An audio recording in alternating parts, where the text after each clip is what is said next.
Egg roll হয়তো কম বেশি আপনারা সবাই খেয়েছেন, কিন্তু এই রেসিপিটা ফলো করে একবার ট্রাই করে দেখতে পারেন।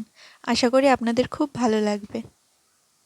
সকাল বা সন্ধ্যার নাস্তায় বা বাচ্চাদের টিফিনে এই এগরোল হচ্ছে একটা মজাদার খাবার, আর খুব সহজে এটা বানিয়ে নেওয়া যায়। এর জন্য নিয়ে নেব 3 কাপ পরিমাণ ময়দা, আর দেব সামান্য একটু চিনি, আর দেব পরিমাণ মতো লবণ। এখানে 3 টেবিল চামচ পরিমাণ সয়াবিন তেল ব্যবহার করেছি। এরপর সব কিছু হাতের সাহায্যে খুব ভালোভাবে মিশিয়ে নেব।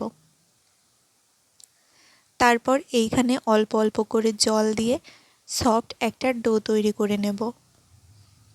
পরোটার ডো যেভাবে তৈরি করি সেইভাবে তৈরি করে নেব। তারপর এটাকে 15-20 মিনিটের জন্য রেস্টে রেখে দেব। আর এখানে নিয়ে নিয়েছি গাজর, পেঁয়াজ, ক্যাপসিকাম, বিট, টমেটো, শসা, কাগজি লেবু, আর এইখানে নিয়েছি ধনিয়া পাতা কুচি আর কাঁচা ঝাল কুচি। এরপর ক্যাপসিকাম, পেঁয়াজ আর লেবু একটু আলাদা করে সাইডে রেখে দেব।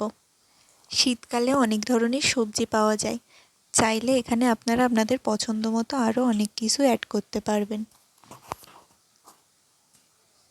এরপর এইখানে আমি সব কিছু হাত দিয়ে ভালোভাবে মিশিয়ে নেব।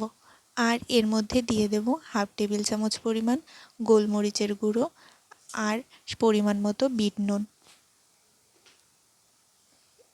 তারপর হাত দিয়ে সব কিছু একটু মিশিয়ে নেব। তাহলেই তৈরি হয়ে গেল আমাদের এগরোলের জন্য যে সালাদটা ব্যবহার করব সেই সালাদ। এরপর একটা সস তৈরি করে নেব।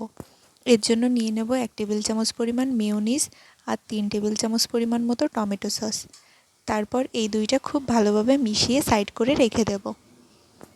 এরপর যে ডোটা রেস্টে রেখেছিলাম সেইটা হাত দিয়ে আরেকটু মেখে নেব। তারপর এই ডোটা থেকে পছন্দ মতো লেচি কেটে নেব। আমি এই 3 কাপ ময়দা থেকে 5টা এগরোল তৈরি করব। আপনারা এখানে চাইলে কম বা বেশি ছোট বড় করে কেটে নিতে পারবেন। তারপর একটা একটা করে লেচি নিয়ে আর এর মধ্যে একটু ময়দা দিয়ে এটাকে বেলে নিতে হবে। এই লেচিটা আমি একটু বড় করেই বেলে নেব।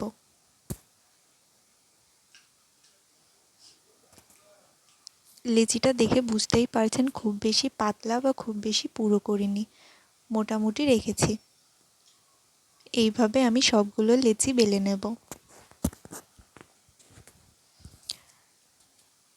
এরপর আমি এখানে 3টা ডিম এর মধ্যে দিয়ে দেব সামান্য একটু লবণ আর গোলমরিচের গুঁড়ো।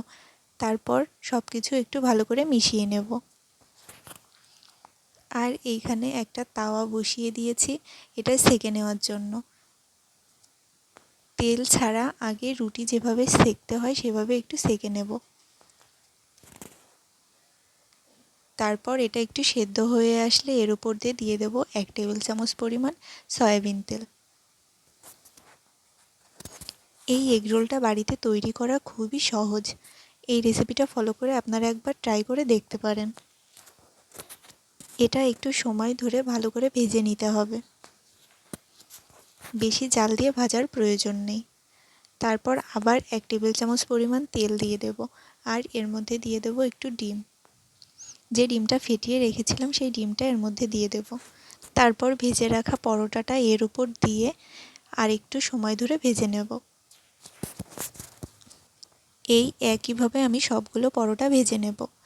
আবার 1 টেবিল চামচ পরিমাণ তেল দিয়ে এইখানে যে ক্যাপসিকাম কুচি আর পেঁয়াজ কুচি রেখেছিলাম সেইটা 30 সেকেন্ড সময় মতো ভেজে নেব। খুব বেশি সময় ভাজার প্রয়োজন নেই। তারপর এটাকে উঠিয়ে নেব। এরপর যে পরোটা তৈরি করে রেখেছি তার ওপর যে সসটা তৈরি করে রেখেছিলাম সেইটা দিয়ে দেব। তারপর সব সবজিগুলো এর এক সাইড দিয়ে দেব। তারপর ভেজে রাখা পেঁয়াজ, ক্যাপসিকামও এর সাথে অ্যাড করব আর দিয়ে দেব যে কাগজি লেবুর রসটা। তারপর দিয়ে দেব সামান্য একটু বিট লবণ। এরপর এক সাইড থেকে পেঁচিয়ে রোলের মতো করে নেব। আর ভেতর থেকে যাতে সালাদগুলো বের হয়ে না যায় এই জন্য এইখানে 2টা কাঠি দিয়ে গেঁথে দেব। তাহলেই তৈরি হয়ে গেল আমাদের এগ রোল। ভিডিওটি ভালো লাগলে লাইক, কমেন্ট, শেয়ার করে দেবেন আর পেজটিকে ফলো করে রাখবেন। ভিডিওটি শেষ পর্যন্ত দেখার জন্য সবাইকে অনেক ধন্যবাদ।